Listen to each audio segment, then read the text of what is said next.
که چیرې یو انسان ته نمونیا وشي نو کم داسې علامات دي چې د هغه علامات د ده په وجود باندې ظاهریږي. نمونیا زموږ سره د بکټریا د وجې هم کیدی شي، د فنګل د وجې هم کیدی شي، او زموږ سره د وایرس د وجې هم کیدی شي.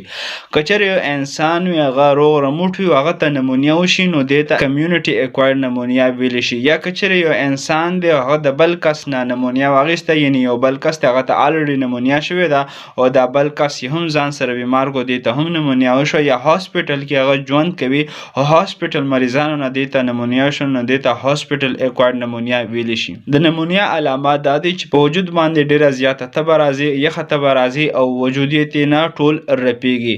په شروعات کې د هغه وچ ټوخي وي، خو چې کله هم لږ ټایم تیر شي د هغه په ټوخي کې بلغم هم را شروع شي، او بلغم په شین کلر کې هم کیدی شي، په زیړ کلر کې هم کیدی شي، او د وینې په شان کلر کې هم کیدی شي. دغه ساه بار بار لنډه کیږي او ساه ډیره په مشکلاتو سره اخلي او سینه کې ورته ډیر زیات تکلیف محسوسیږي. دغه وجود ډیر زیات دردونه کوي او ستومانه وي او خوراک ته یې هم زړه نه کیږي. هغه په جسم کې د اکسیجن لیول هم په کمیدو شي. د چا عمر چې د 65 سال نه زیات دي، یعنې بزرګان حضرات دي، اکثر د هغوی چې کم فیور کم تبه وي هغه ډیره لو محسوسیږي او هغه هایپوترمیک سټیج ته راشي په نمونیا کې. دې دپاره کوم ټسټونه چې کیږي چست ایکسره کیږي، ټي ایل سی کیږي چې دا به د هغه رایز راځي، یعنې دا به زیات وي. او سپوټم کلچر ټیسټ کیږي چې یو انسان ته نمونیا وي د بکټریا د وجې نو هغه ته انټي بکټریل میډیسن ورکولی شي. که چیرې د فنګل د وجې وي نو هغه ته انټي فنګل میډیسن ورکولی شي، او که چیرې د وایرس د وجې وي نو هغه ته ښه خوراک ورکولی شي، ډېرو اوبو څښلو مشوره ورکولی شي، او د آرام مشوره ورکولی شي، او های فیور یعنې تبې دپاره انټي پایریټک او د وجود دردونو لپاره انټي انالجیسک ورکولی شي.